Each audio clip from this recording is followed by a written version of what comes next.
Forum Análisis. ¿Cuáles serán las consecuencias, los efectos y el marco jurídico internacional del lavado de activos?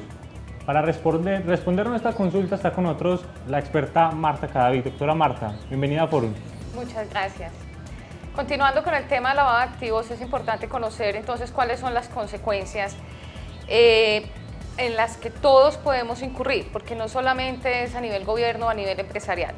Tenemos entonces la persecución penal, la suspensión y la cancelación de la personería jurídica, la exclusión de la fuente de financiación, por ejemplo, los bancos no nos ayudarían a financiar nuestras operaciones en las compañías. Hay un bloqueo internacional, lo que nosotros conocemos como la inclusión en las listas internacionales, obviamente la mala reputación, altos costos de remediación, si es que es posible salvar a la compañía. Continuidad del negocio, muchas veces no es posible, las compañías entonces entran en procesos de liquidación, y pérdida del patrimonio, lo que se conoce a nivel mundial, la acción de extinción de dominio. Aquí hay unos efectos gigantescos y lo hemos sufrido en Colombia muchísimo, inclusive las compañías por contagio. Sí. Es decir, aquellas que tan solo tocaron de forma tangencial los actos ilícitos que dieron después lugar a el lavado de activos o a la financiación del terrorismo. Inclusive esas compañías son sacadas del sistema financiero, automáticamente los bancos les cancelan todas sus cuentas. Además, pues la mala prensa se hace evidente. Las transacciones económicas con esas compañías se vuelven imposibles, casi que nadie les compra ni les vende. Incluso hemos tenido compañías que después dicen, uy, qué pena, no tenían nada que ver ustedes con ese tema, pero la sola noticia de prensa destroza sus finanzas, pone en la picota pública a sus administradores, miembros de junta directiva, contadores y revisores fiscales. Hay veces con cierta ligereza por parte de las entidades estatales que simplemente acusan de lavado de activos a ciertas personas que tuvieron tal vez negociaciones tangenciales con alguna persona que efectivamente sí está en aquellos delitos y que resultaron salpicados muchas ocasiones sin conocer, o otras ocasiones conociendo pero creyendo que por hacer transacciones legítimas no iban a entrar en el círculo del lavado de activos. Sí, usted tocó dos temas bien importantes ahí, y estamos hablando del riesgo de contagio y del riesgo reputacional. Entonces, el riesgo de contagio es cuando los lavadores entran a determinado sector real, por ejemplo, del sector real, y ellos saben que las compañías que pertenecen a este sector no tienen un programa de prevención de lavado de activos, no les interesa o son muy débiles. Entonces, el mero hecho de tener relaciones comerciales o contractuales con un tipo de esta compañía puede perjudicar a mi empresa, aun si mi empresa es totalmente limpia, clara y transparente. Y el otro problema es el riesgo reputacional, y es ¿qué pasa si yo como compañía tengo un cliente o un proveedor o un contratista que fue acusado por cualquier delito precedente de lavado de activos o financiamiento al terrorismo? El mero hecho de yo tener relaciones contractuales con él a mí me salpica, porque hay una cosa bien interesante, y es la debida diligencia del cliente, o lo que se dice a nivel internacional, know your client. Todos estamos obligados a conocer quién es nuestra contraparte, quién es el cliente. Y si mi cliente está salpicado y yo conozco de esas actividades ilícitas, yo lo primero que tengo que hacer es suspender mis actividades contractuales, sin importar qué tanto dinero están involucrado, qué es lo que está haciendo el cliente o el contratista en mi compañía. Eso es prevención. Sí, es prevención y detección. Eso es lo que llamaremos prevención y detección. Sí. Es decir, no es solamente estar seguros, no es solamente que haya una condena a esa persona por lavado de activos, sino es prevenir que nuestra compañía del sector real, del sector servicios o incluso del sector financiero no vaya por riesgo a tocar con esas fuentes. Y eso es en lo que teníamos que entrar ahora los colombianos. Ya lo hizo el sector financiero, ahora lo tiene que hacer el sector real. Si yo soy una compañía constructora y llega cierta empresa o cierto personaje y me compra 50 apartamentos en un proyecto, 30 en otro, 40 en otro, pues lo primero que tengo que hacer yo es un conocimiento de ese cliente, quién es, cuál es el origen de sus recursos, etcétera, ¿no? Es que incluso, doctor Ochoa, puede ser un solo apartamento. Incluso es que la norma no, nunca dice, es que depende de cuánto dinero, depende de cuántos apartamentos o cuántos carros. Las empresas, como en este caso las constructoras o los concesionarios de vehículos, deberían tener normalizado en su sistema de prevención, sí lo tienen, cómo conocer a su cliente, de dónde vienen esos fondos, quién es la persona. Para eso ellos tienen que tener un sistema de investigación, podríamos llamarlo así, o de debida diligencia del cliente y conocer quién me está comprando a mí el apartamento. Y lo otro es detectar si hay operaciones sospechosas, porque puede que me compren el apartamento, pero después de pronto en un mes, mes y medio, ese apartamento lo están vendiendo por cualquier circunstancia que puede ser sospechosa. O por menor valor. O por menor valor. Entonces, esas son todas las red flags o lo que llamamos banderas rojas que como administradores de riesgos hay que entender y hay que leer. O sea que prácticamente se nos trasladó ya también al sector real la responsabilidad de controlar esta financiación del terrorismo y este lado de activos. De hecho, ya múltiples decretos y legislación pues involucran a revisores fiscales y contadores en esos aspectos, ¿no?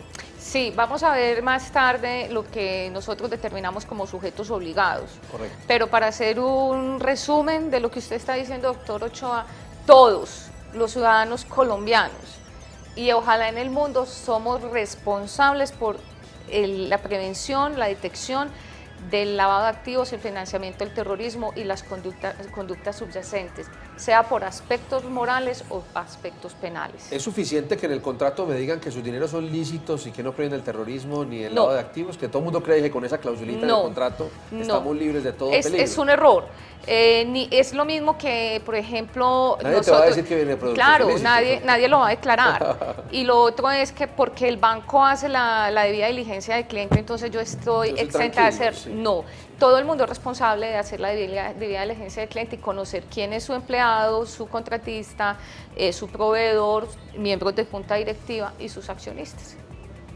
Comencemos ahora por tocar los efectos macroeconómicos y microeconómicos producto del lavado de activos y el financiamiento del terrorismo, doctora Marta. Sí, infortunadamente el lavado de activos y el financiamiento del terrorismo va más allá de la condenación, de los delitos como tales, de las conductas punibles, y es porque el lavado de activos y el financiamiento del terrorismo afectan terriblemente macroeconómicamente un país. Por ejemplo, distorsiona las estadísticas económicas, crea falsas expectativas de crecimiento, debilita la inversión extranjera, distorsiona esa inversión extranjera, disminuye los ingresos del sector público, hay un detrimento patrimonial del Estado, aumenta el desempleo.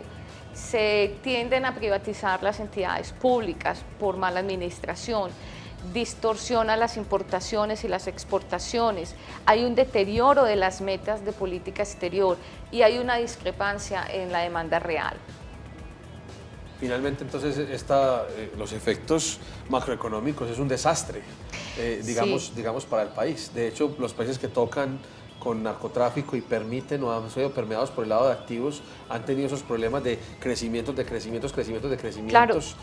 No se sabe cuánto valen las cosas, no se sabe a quién se emplea ni a quién no se emplea y generan unas burbujas inmobiliarias de crédito, de salarios y demás, que cuando se estalla la burbuja pues resulta el país afectado en sus balanzas internacionales y locales. Le voy a dar dos típicos ejemplos, por ejemplo la minería ilegal.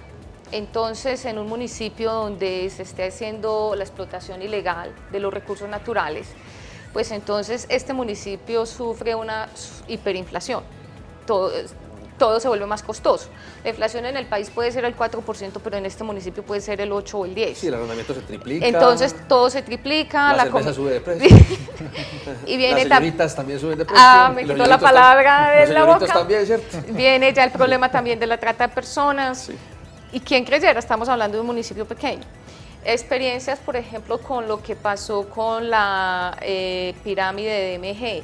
En el municipio de La Hormiga Putumayo, ellos solo vivían de la mayoría de las personas allí vivían solo de las utilidades que DMG generaba. Y le cuento que en Nariño fue así. Yo hace poco estuve en unas clases en Nariño y me comentaron el desastre económico. Es la perfecta explicación. De pronto no lo vemos a nivel global en este caso, pero son municipios donde por solo un delito, una conducta punible, el municipio se quiebra. Llega a ese punto y no hay una recuperación rápida porque la gente no creó empresa, claro. No hay talleres de confección, no está el señor que era el carpintero de toda la vida. La gente solo se dedicó hasta ese momento, hasta que colapsó la pirámide a vivir de esas utilidades. Aparecen las bandas criminales, Ah, aparecen luego los señoritos que no trabajaban, ahora no tienen dinero y entonces arrancan otra cantidad de delitos conexos Sí, a exacto. esa situación. Eso lo llamamos efecto dominó. Hablemos ahora, doctora, de los efectos microeconómicos. Bueno, entonces tenemos indudablemente grandes pérdidas para las víctimas y ganancias para los perpetradores o criminales.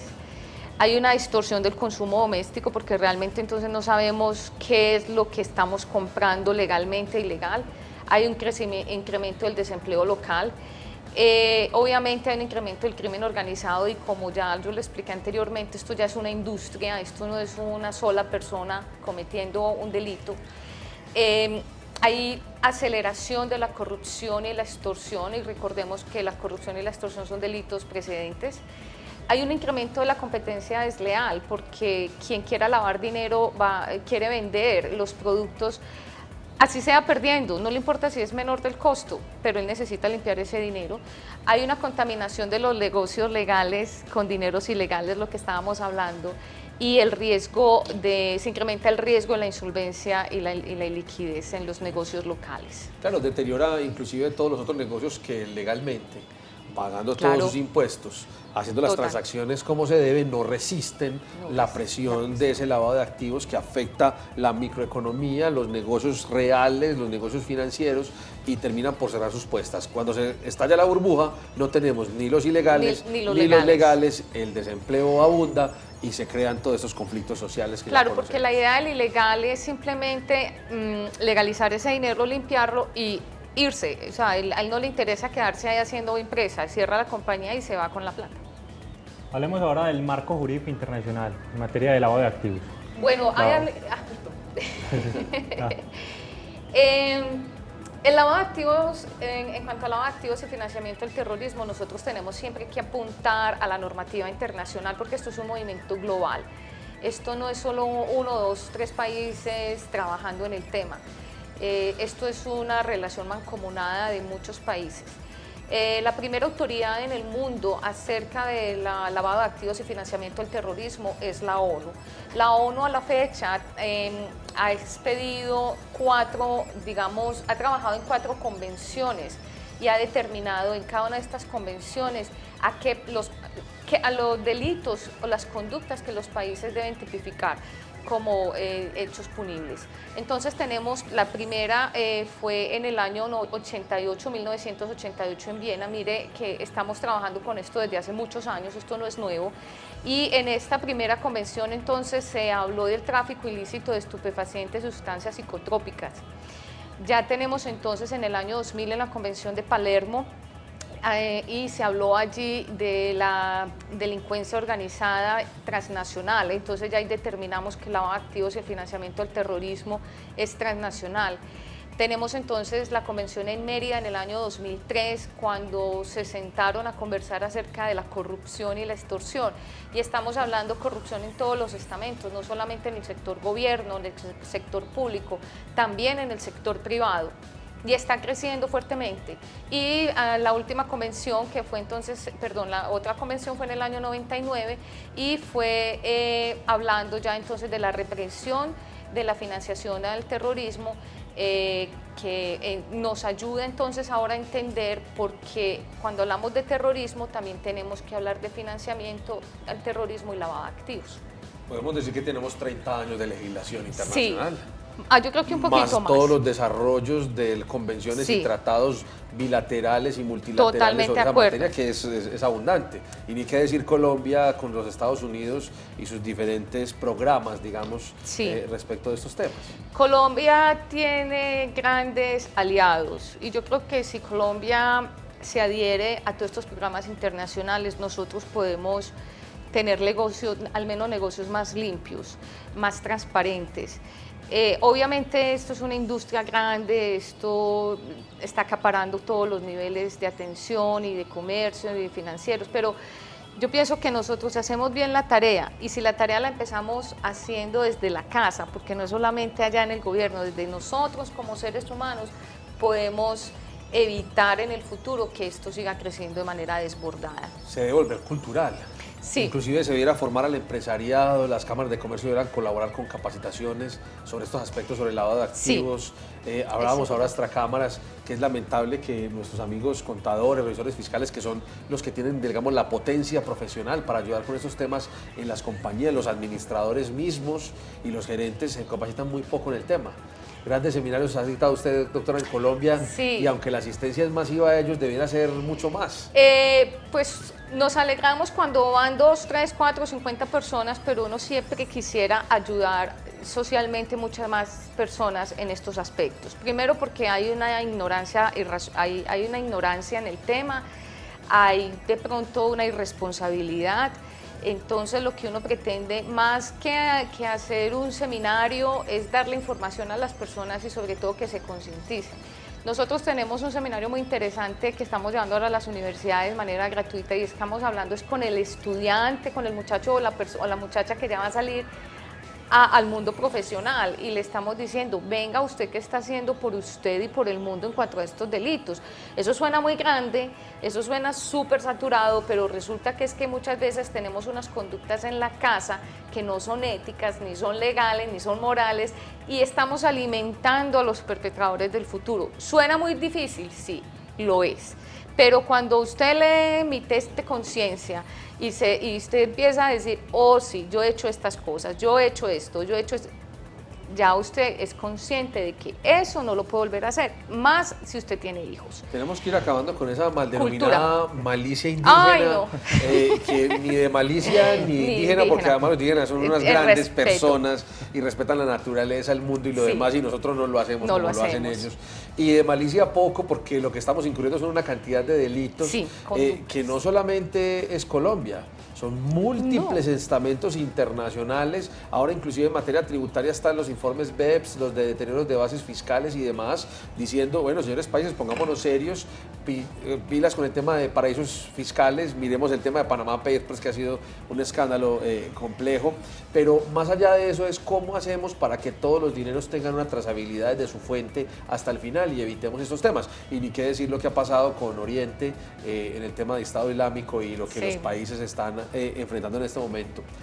¿Qué organismos internacionales han trabajado en el tema, doctora? Bueno, nosotros después de la ONU tenemos entonces un marco jurídico que son los acuerdos internacionales, tenemos el Fondo Monetario Internacional, el Banco Mundial, el Banco Interamericano de Desarrollo, la Unión Europea, el Consejo de Europa, la Organización de los Estados Americanos, la Comisión Interamericana contra el Abuso de las Drogas, el Comité de Basilea, la OCDE, Interpol y el Grupo Egmont. Estos son, digamos que, los organismos multilaterales de mayor importancia y con los cuales los países deben trabajar pegaditos de la mano e implementando las políticas internacionales y nacionales sobre prevención de lavado de activos y financiamiento al terrorismo. Pues la realidad es que no faltaba ninguno de las agencias internacionales económicas importantes. No falta ninguno. No. Yo creo que ahí lo que faltaba Fórum ya tiene el especial sobre el lavado de activos. Ya. No más Sí, para el tema. muy interesante. Yo recomiendo para leer, por ejemplo, todo el paquete que tiene prevención de lavado de activos, corrupción y financiamiento del terrorismo que tiene el Banco Mundial, el Fondo Monetario Internacional y el Banco Interamericano de Desarrollo. Es fenomenal porque cubre todos los aspectos, tanto del sector financiero como el sector real. Y por último tenemos, yo creo que uno de los más importantes organismos multilaterales, que es el GAFI en español, es el Grupo de Acción Financiera Internacional contra el Lavado de Activos y Financiamiento del Terrorismo, FATF en inglés. Esto es un organismo multilateral creado entre el año 1989 y 90. El G7 en su momento, el grupo de los 7 países más poderosos del mundo en su momento se reunió en París a hablar acerca del lavado de activos. Recuerden bien, 1989, cansados de que todas las estadísticas económicas de sus países estuvieran distorsionadas por este fenómeno, y ellos decidieron entonces unirse y decir, bueno, vamos a formar otro club y vamos a invitar países que se adhieran a estas políticas sobre prevención de lavado de activos y financiamiento del terrorismo. ¿Colombia está allí, en el GAFI? No está. Está en el GAFI, estamos como país supervisado porque Supervisado. nosotros todavía no cumplimos con todo. Hasta el momento son 36 miembros y como 140 países que van haciendo fila y los cuales son revisados cada 6 meses, en febrero y en octubre. Y entonces ellos, como esto es a nivel gubernamental, ellos, las autoridades del Gafi vienen y dicen, mira cómo vamos solucionando aquí, ya cambiaste la constitución, por ejemplo en muchos países africanos tienen que cambiar la constitución, y eso cambiar la constitución ya no están es, los delitos incluidos, los tipos penales exacto, son los que son, los verbos son los que son. Cuando nosotros fuimos a tocar la puerta de la OCDE en el 2013 creo fue, ¿qué pasó? La OCDE nos devolvió con un listado de 214 puntos y uno de ellos fue, usted todavía no tiene claro cuáles son los paraísos fiscales. Usted tiene que incluir en su parte tributaria, determinar qué regiones o territorios son paraísos fiscales. Y yo me acuerdo que ese decreto salió como la última semana de diciembre de ese año y como a las carreras, y lo hicieron. Y ahí quedó, entre comillas, o en corchetes, o con el asterisco, Panamá.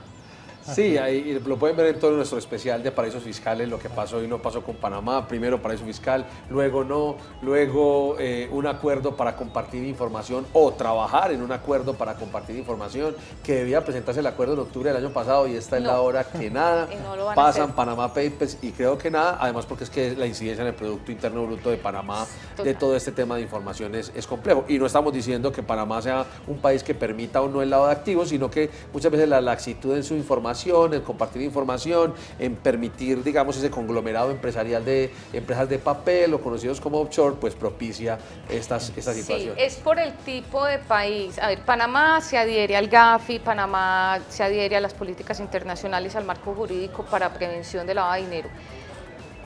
Pero por su estructura y por el manejo de los negocios, allá existen muchas compañías, buffet, que le ayudan a muchos personajes en el mundo a guardar su dinero ahí.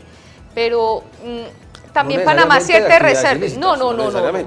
Pero propicia que esa misma metodología lo utilicen los delincuentes. Claro, es que es la buena fe. Sí, claro que sí. Es la buena fe. Entonces se abusa de esa buena fe. Eso es lo que pasa. Doctora Marta, doctor Ochoa, muchísimas gracias por esta importante participación.